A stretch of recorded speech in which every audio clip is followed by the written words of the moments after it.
Hey, veteran. So the House just passed 14 bills that will improve veterans in many different capacities. And so they still need to pass the Senate, if I'm not mistaken, but there are 14. So let's go through them now. So what you'll see here is that I'm on the House Committee on Veterans Affairs press release page. Here we have it to where 14 veteran bills passed, and this happened on the 17th, which is yesterday. So now that they are passed, right, let's have a look at what these are talking about. So first one, HR 3481, delivering digitally to our Veterans Act of 2025. So let's take a look at that real quick. So this started back, you'll notice that there's a date here of July of this year. Now, this was obviously before this was all passed, but this is where it's talking about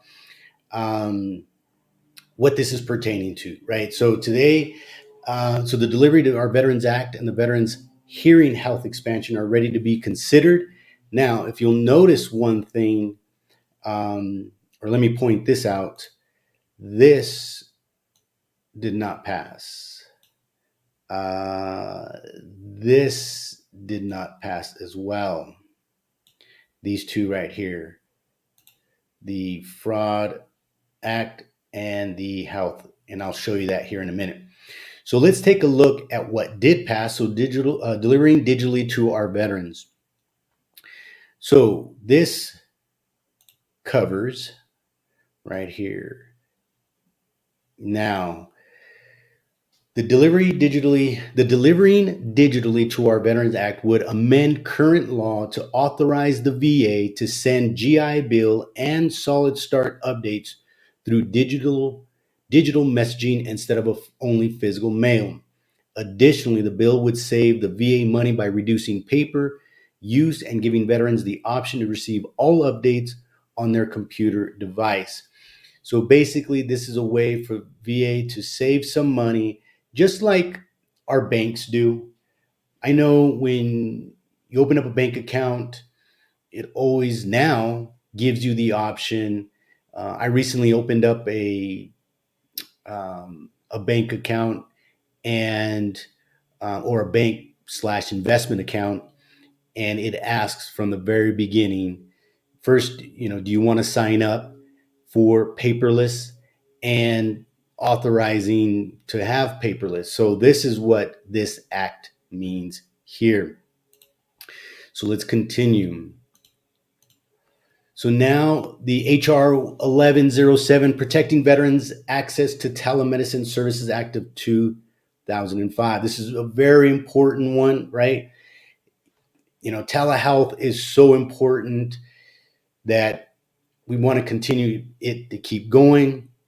Right here it says would make protecting veterans access to telemedicine service act would make this exception permanent for the VA, allowing VA healthcare professionals to prescribe medically necessarily controlled substances via telemedicine under specific situations, right? And that's really important. Be able to have this done will save the veteran from perhaps traveling. It does mention here for veterans in urban areas, letting this exemption expire would mean longer wait times for in-person appointments, right? Saving veterans who are living out of ways and having them required to travel in appointments, it's going to help them out. And further straining an already overburdened VA healthcare system. The impact is even greater for veterans in rural communities where geographic isolation and limited healthcare providers create significant barriers. The exemption has allowed them to receive care for VA specialists hundreds of miles away without the burden of costly and time-consuming travel. Now, remember, this is also going to help the VA to save more money, because if there is a veteran who lives hours away, and that veteran is 30% VA disabled, they will be qualified. They will qualify for travel reimbursement. So this is also really important, not only to help the veteran from having to travel several hours back and forth, and um, and save the VA money as well. I recall one time when I was at a VA hospital, and I remember checking in for a an appointment and overhearing an older veteran who was in a wheelchair discover that his appointment had been canceled and rescheduled. And overhearing the veteran, because you got a little upset, and can easily hear him, where they had to wake up at 4 o'clock in the morning and drive all the way to the clinic, and then discover that the message wasn't communicated, that his appointment was canceled and rescheduled. So it wasn't something that it had to be for this particular appointment. It had to be something physical, but I can only imagine where something like this, obviously, if it's medication, something perhaps could be done. But I just know that there are many veterans who do travel in order to get their long distances in order to get their care. Next up, so HR 3579, Veterans Readiness and Employment Program Integrity Act. This is a very important one. I won't, let's see. This is important. Let me actually, what I'm going to do for this one is I actually want to do something here. Just bear with me. So, what I'd like to do with this, so it's actually the HR veterans, and this is a really important one. I used VR&E, and so it's really interesting to see some of the things that have changed, but explain in detail what means.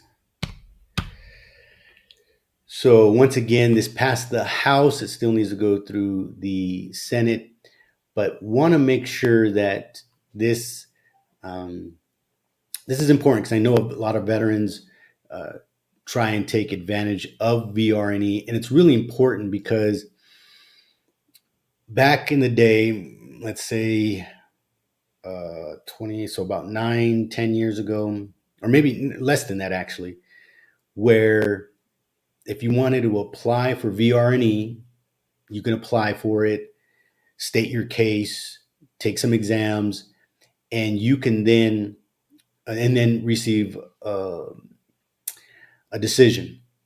And if you don't receive a favorable decision, you can then reapply. The thing the thing that has changed is that it's like a one shot, one kill type of thing. So this new HR 3579 is important because there's some veterans who go through the program and their situation changes. So let's take a look at this. So the three big changes: you must apply with proof before VA gives you a VNRE initial evaluation, which I believe has been the case. VA may not start the initial evaluation until you submit an application that includes your work history and any education transcripts VA deems appropriate. All right. Time limit on VR&E employment assistance, the on the job search phase. Employment assistance would be capped at 365 days. So you have a year with up to an extra 180 days if your Chapter 31 counselor certifies you're actively seeking employment. So after VR&E, I believe it was 3 months, and now it's looking like it's a year, to where you will continue to receive support almost as though you're still in the program for up to a year. It used to be 3 months, and that it can be an additional 6 months um, if the counselor, sees that you are truly seeking employment. So a max of basically a year and a half. New transparency, data, and out review. The VA must report to Congress, the regional office, for a participant in each veteran's annual wages before and after completing the program. So the VR&E is really meant to help veterans get the job skills that they need in order to be gainfully employed. So, what was it like before and what it's after? The VA must publish annually the average wait time for a veteran's request for VR&E to their first counseling appointment, and that is a good thing because before it's really hit and miss depending on where in the country you live. You could be waiting for quite some time. In here it says VA must hire a non VA expert to conduct an independent review of Chapter 31 rehabilitation programs and deliver recommendations to improve, modernize them, and contract with a 1 year enactment report due within 1 year of the contract. Now, yeah, that's some good, some oversight there. So, so once again, or not again, to continue, be ready to upload your work history, right? If you're a veteran and you're interested in VRE, you know, be prepared to provide an up-to-date resume. Looks like if you've attended college or taken any classes, provide those transcripts. Um, and as it is stating here, remember, this is passed the House. So this isn't written in law yet, okay? Um, During job search, expect a 1 year ceiling for VA employment assistance with a possible 6 months extension. That was good about it. But you've got to be taking from it here. It looks like you do got to take some good record keeping. I remember specifically when I used it, it was 3 months. It was 3 months, and that was wow. Okay, great. I at least got a degree, and now I have 3 months to get a job. Um, let's see, and then they're gonna look at wait times. Let's see here, the cost of what it's going to take, and then here it is saying Chapter 31 Veterans Readiness and Employment helps service-connected veterans prepare for and find and keep suitable employment, just like I just mentioned, to get the skills needed that the veteran is capable of achieving. When I had taken it, of course, things have changed. They're often are going to say, what are you interested in? First off, having you take some exams, take some tests, look at those results, have an idea of what you're interested in, and if you're capable of completing that sort of program, whatever that might be. And this bill is aimed at program integrity and outcomes, right? They really want to make sure it looks here. Part of the plan is how was the veteran financially before and how was he after, which I think is a good thing, right? This is something more than likely it's going to be more than what the veteran was doing before, because if the veteran had the skills and competency to earn the same amount after or before the program, right, didn't make any sense. Um, and putting clear guardrails on job search assistance time and enforcing data transparency and an independent program review so Congress and veterans can see what's working. This is going to be good. We want veterans to utilize the program, but also and provide the needed, which it looks like they want to add it to, or for it to be a year and a half where they're still getting the benefits of being in the program, but they are actively looking for a job. So that is for the HR 3579. So let's continue. So modernizing all veterans and survivors claims processing act. So this is one, again, here, this is, so multiple things of going on. This is basically what's happening. I think this sounds great and all. One of the things that, well, let me go through the points here. So the Modernizing All Veterans and Survivors Claim Processing Act. We know that things take time when VA is processing claims. I believe they have. In fact, I know the VA has improved over the years. Back in the day, and I would say, and like, right, we often, back in the day, well, I think back in the day is if you're referring to 10 or more years. And it was back in the day, let's say 2013, even before, I mean, 2013 before, it would take years for a decision. And hopefully you get a favorable decision, because if not, you're going to be waiting a year or more to get another decision. So I think this is why the intent to file was so important, because once that intent to file date was locked in, it could take years to get a decision. Things have changed over the years, things have improved, and I know that claims are getting done a lot faster. So here, it's wanting them to go even faster, which would be great. The only thing that is a concern for me is this idea of implementing AI. And I know they're using this verbiage here, Stone Age, and I believe some veteran programs are okay. We can use the term Stone Age, and that concerns me some, because imagine, and this is why it's going to be very important um, to submit solid claims, because if they're going to start using AI in helping, which is good, I'm not necessarily saying that, but no system is perfect. And what can end up happening is claims that should not be denied are just getting denied where it can. I'm not saying this is, I'm just saying this is a concern. Anytime, and it could save a lot of time.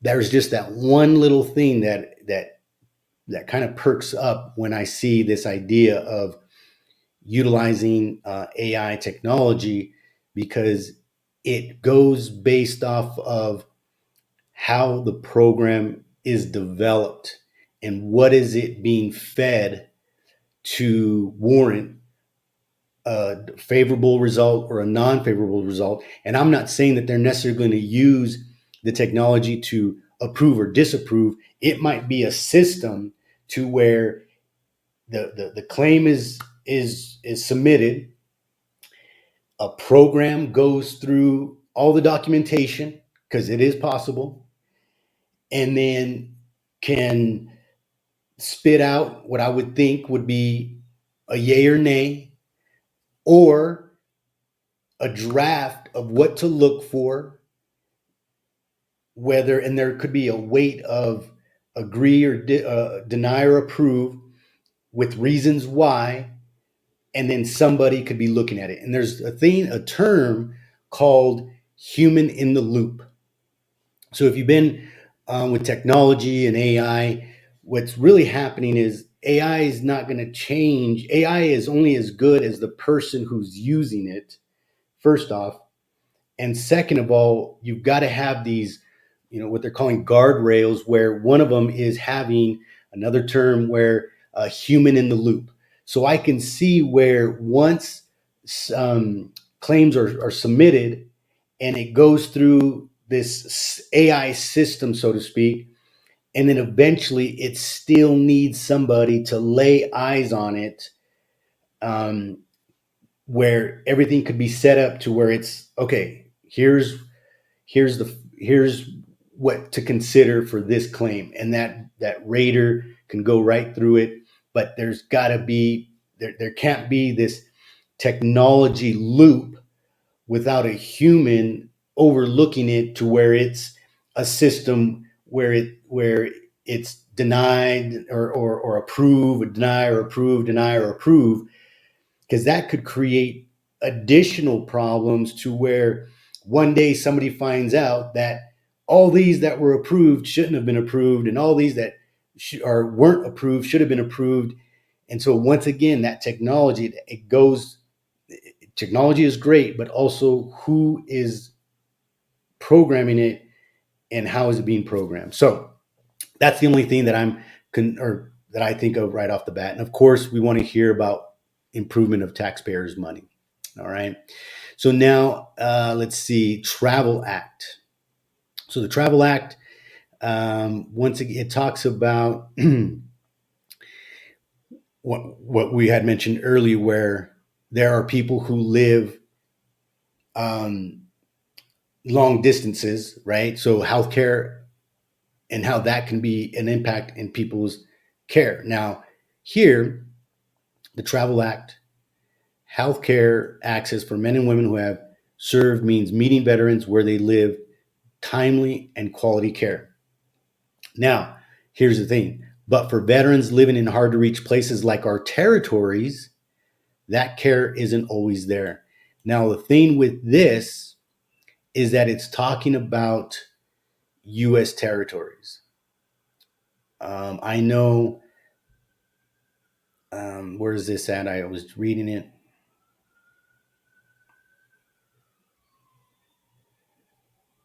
Yeah, so U.S. territories. At one time, there was a VA clinic in the Philippines, and that has closed as a result of it not being on a U.S. territory. So that's been a huge disruption in veterans who are living in the Philippines. So this act here is about expanding services for hard to reach places like our territories. So once again, this is passing the House. Still needs another step. Let's see here. HPSP Improvement Act of 2005. Let's look at this here. This is a scholarship, I believe. Yep. So the Health Professional Scholarship Program provides financial assistance to students receiving education or training in a direct or indirect healthcare service discipline and assists in providing an adequate supply of such personnel for the Department of Veteran Affairs. The Mission Act of 2018 supplemented this program by requiring the VA Secretary to authorize at least 50 scholarships annually unless it found that the shortage of VA dentists or physicians, is less than 500. If you've been in the VA healthcare system, you know that there is a shortage of VA physicians. And I wasn't aware, but apparently dentists. So this would continue to provide scholarships, which I'm certain part of the scholarship is to agree to serve in a VA medical center, hospital, or clinic for an X amount of time as a result of receiving this scholarship. So that is what this is all about here. Let's continue on.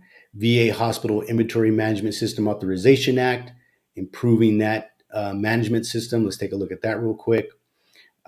This bill authorizes the Department of Veteran Affairs to purchase or develop and implement a cloud-based information technology system for the Veterans Health Administration to manage inventory.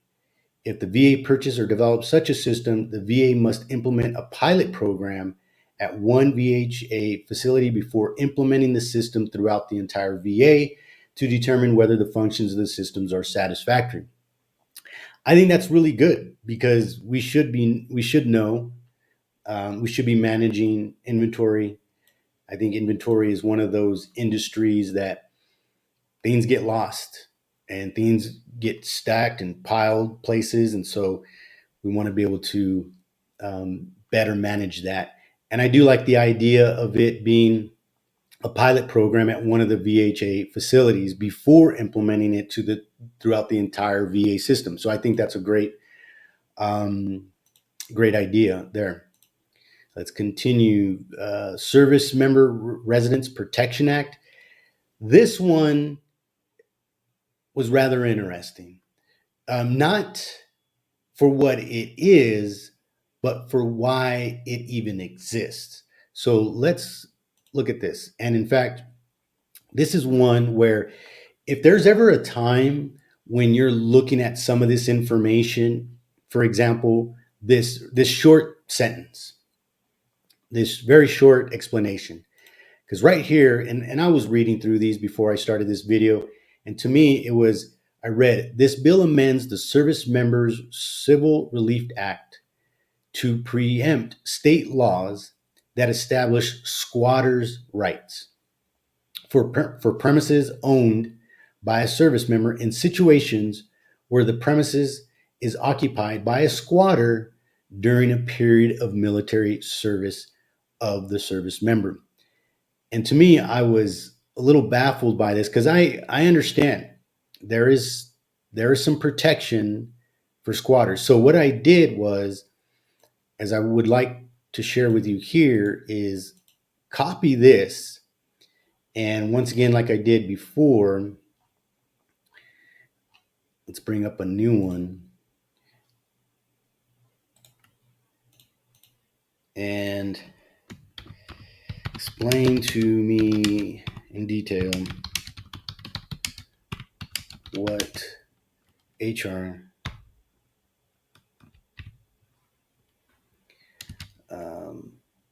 means. Let's just say that. So I looked it up, and it's quite interesting because, once again, these are only have passed the House. So here's what the bill does. It amends the Service Members Civil Relief Act, a federal law that provides a variety of legal protections to members of U.S. armed services, uniformed services while they are on active duty, right? The bill adds a new portion under Section 206. So do you see how this brief explanation or this brief statement kind of really doesn't tell you much? So you can always go and ask here and get a little bit more detail, because right here, which is very important, states the bill adds, right, a new portion under Section 206 titled Tolling of Period of Adverse Possession, which states the period of a service member's military service may not be included in computing a period of adverse possession of such service member's real property. So what does that really mean? So adverse possession is a legal doctrine under which someone who openly occupies, uses, and maintains another person's real property, land, or a home without permission for a certain continuous period of time, depending on state law, can under certain circumstances acquire legal title to that property. In common terms, this is sometimes referred to as squatters' rights. Now, tolling, remember how there's this language sometimes for these types of things where, I read it too, where it says title, tolling of period. Now I can look that up, but thankfully we have this that explains it a little more. So tolling means pausing or suspending the running of a time period. In this context, the bill says that while a service member is in military service, that time cannot be counted toward the adverse possession timeline. In other words, if a service member is absent on military duty, that absence doesn't count as time served by a squatter trying to claim title possession. So apparently, state dependent, there is a time period that if somebody is on land or home, if that time period, let's say, is a year, or a year or 5 years, whatever that might be, if it's owned by a military service member, the time that that service member is away does not count of that time of when that squatter can basically have rights to the property. Thus, someone who is stationed or abroad or deployed cannot have the clock for adverse possession run against their property while they are away in uniform. Now, why does this matter? Of course, we want veterans, their property, to be safe and secured no matter how long they are away.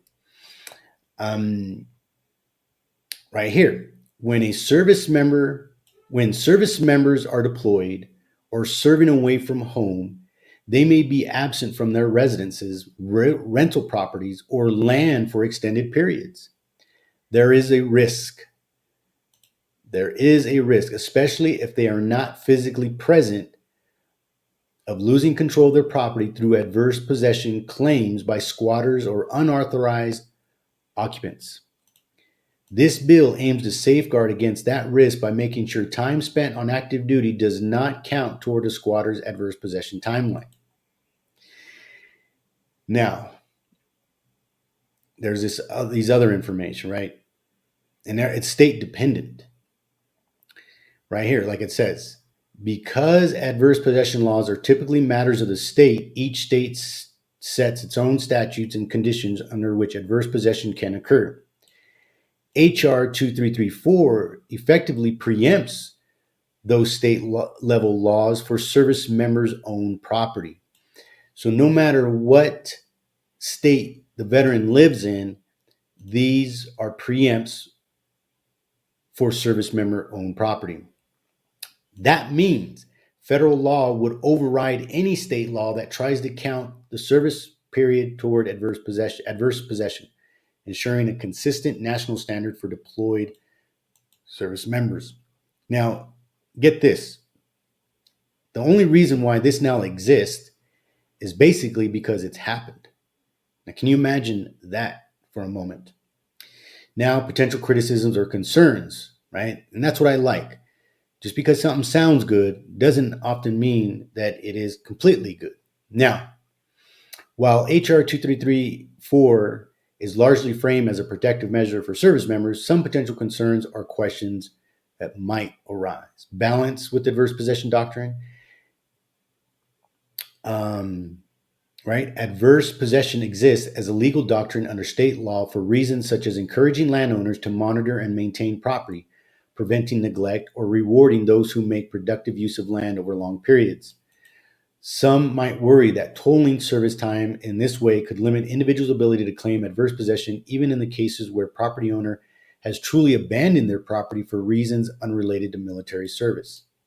All right, but this is really focusing on military or veterans, right? And active duty more so, right? This is more in dealing with active duty.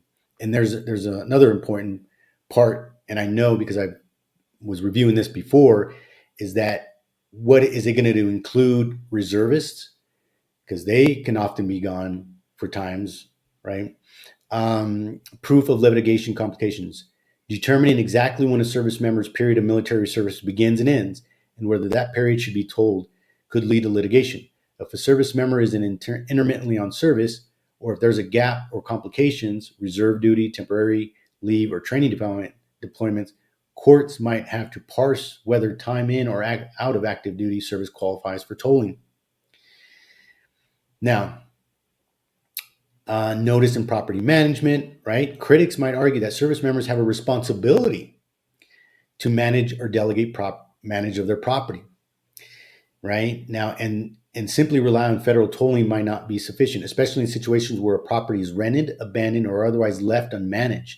If a homeowner knows they will be absent for a long time, some might say it's reasonable to take proactive steps, lease, maintain, or delegate oversight rather than solely rely on legal protections. And that's true. If you think about it, and this is more of like in a neighborhood, in an area where homes, right, neighborhoods. We know we've seen them all over the place, right, where homeowners just are not taking care of their property, and for some reason, a service member just is gone. Grass is overgrown. It's creating a fire hazard. Just things like that can cause some issues. Now, of course, the hopefully the service member has other friends or family who can go and cut the lawn, hire a service yard maintenance type of deal thing. So I really think this is, a military service member more than likely may have these types of things in place, and hopefully these types of things are shared with service members who are going to be gone, like part of their pre-deployment um, talks or discussions.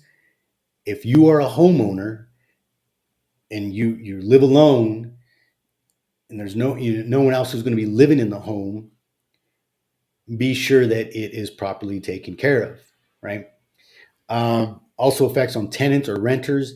There might be side legal or practical impacts for renters or tenants who occupy a service member's property. The service member leases out a property but then is deployed. How do tenants' rights and landlord responsibilities interact with squatter claims, abandonment, or conviction? The outreach and education provision in HR 2334 tries to address this by giving service members information about leasing and tenant issues, but this intersection of these legal regimes could become complex. So, once again, this is something that hasn't passed, but it's something important that's helping, U.S. Armed Forces members from having to lose their property and it be claimed by squatters or people who have, just have stated that they are now, in claim of it because of these these uh, these rules and laws that allow them to take property that has been considered abandoned, right? So once again, this is something that if you come, you look at one of these summaries, definitely utilize other means of really understanding what these different things are that have passed. Next is Rural Veteran Improved Access to Benefits Act of 2025. Let's take a quick look at that. Yeah, so it's outside of the picture, basically helping veterans in rural areas. Um, there are a lot of concerns about these clinics that are in rural areas um, that are going to be taken away or shut down or diminished in the care that they can provide to veterans. That's something that's really important as well. Honoring Our Heroes Act, definitely had to look this one up. Once again, what has happened is before this November 1st date, it looked like there's a term called covered veterans who died died on or before November 1st, 1990. There was these burial where they can get a headstone or burial marker covered by the VA. And veterans who, of course, now that is a benefit for veterans, but for veterans who died on or before November 1st, this wasn't such available to them. So now this bill requires the VA to update the National Cemetery Administration website with respect to the requirements for eligibility for a headstone or burial marker. So now it's looking at who should be given coverage for a headstone or burial marker. What veterans, and this also is important, where it says they were released or discharged from service under conditions other than dishonorable. Okay, so that was, I think, a given, but Edith Norse Rogers STEM Scholarship Opportunity Act. I think that's definitely some sort of STEM scholarship. Fallen Service Members Religious Heritage Restoration Act. Let's have a quick look at that. This bill requires the American Battle Monuments Commission to establish the Fallen Service Members Religious Heritage Restoration Program to identify deceased members of the armed forces who were Jewish and buried in a U.S. military cemetery located outside the United States under a marker indicating the member was not Jewish. The program must contact survivors and descendants of such members. The AMBC must seek to enter into a contract with a nonprofit organization to carry out the program during the first 10 fiscal years beginning after the date of enactment of the bill. So it looks like there were deceased members of the armed forces who were Jewish and buried in U.S. military cemeteries located out of the United States, and they were given indication that they were that the member was not Jewish. So this seeks to correct that. Next, fast vets. This is the yes, has to go with the VR&E. So once again, if you want more information about this, this covers the VR&E, and there's that first one that I mentioned earlier, but then also this one, the Fast Vets Act, and this one established conditions under which a veteran's individualized vocational program under the VR&E must be redeveloped. The program provides job training and employment-related services to veterans with service-connected disabilities. Now, currently, the Department of Veteran Affairs must formulate and annually review an individualized vocational rehabilitation plan for veterans who have serious employment handicap and have been a reasonable, feasible goal. Now, this bill provides that such plan must be redeveloped with the veteran if the VA determines the achievement of the long-range rehabilitation goals for the veteran are no longer feasible due to changes in the employment handicap of the veteran and are more likely under a different plan.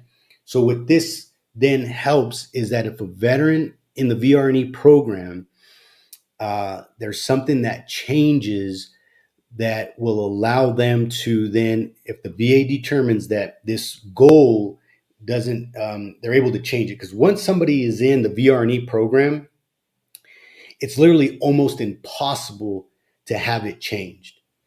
Because I remember it exactly. It's like you had to know your plan, you had to have a plan, you had to have your goal, your plan, and it was literally nothing can deviate from that plan. So what it's looking like is, excuse me,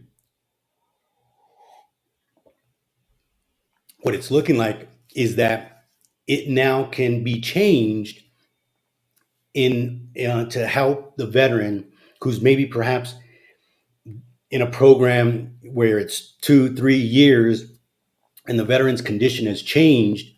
It can now be changed, where before veterans just didn't finish the program. They just were unable to, and they had to stop, quit, or just be done with it. And so that didn't meet with the goal of VR&E, because the goal of VR&E is to help a veteran develop skills and education in order to be gainfully employed. And if the veteran is taking let's just say a course that's taking 2 years and to complete, and for whatever reason, something changes and he or she's just not able to finish it, if I remember correctly, they would just let you go, or the veteran would just quit. And we didn't, and that shouldn't be the case. The veteran should have the option to change the program in order to meet that new condition that he or she may have. So this is also a thing that's really excellent. Now, Women's Veterans Cancer Care Coordination Act.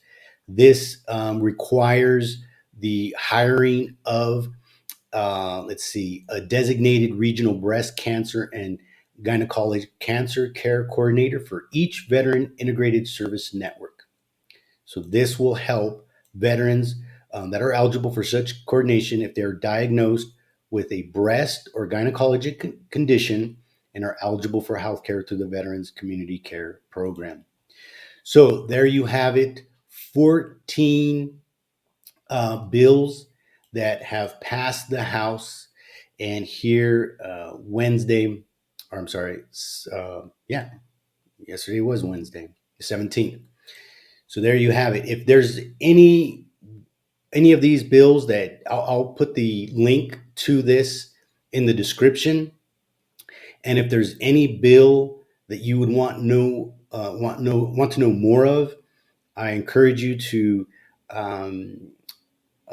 highlight or to copy it, go to your chat GPT, and get more information about it so that you are have the knowledge of what these things that are potentially coming. They're not yet laws potentially coming for veterans. All right. If you are in the process right now of filing a claim or thinking about filing a claim, all claims are evidence-based claims, and I share a video above here about exactly what is an evidence-based claim, and you will want to watch that to know what is an evidence-based claim so that you have the best chance of your claim getting approved. Thank you for watching. Now go ahead and check out that next video.